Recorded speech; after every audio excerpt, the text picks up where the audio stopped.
Welcome back to another technical deep dive here in the debug zone. Today we're tackling a big question and breaking it down with insights from other users. Hopefully this clears up some misconceptions and helps you get the answer you need. So buckle up, stay a little curious, and let's jump right in.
And that's a wrap.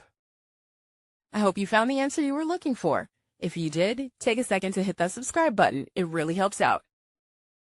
And let me know in the comments which solution worked best for you. See you next time in the debug zone.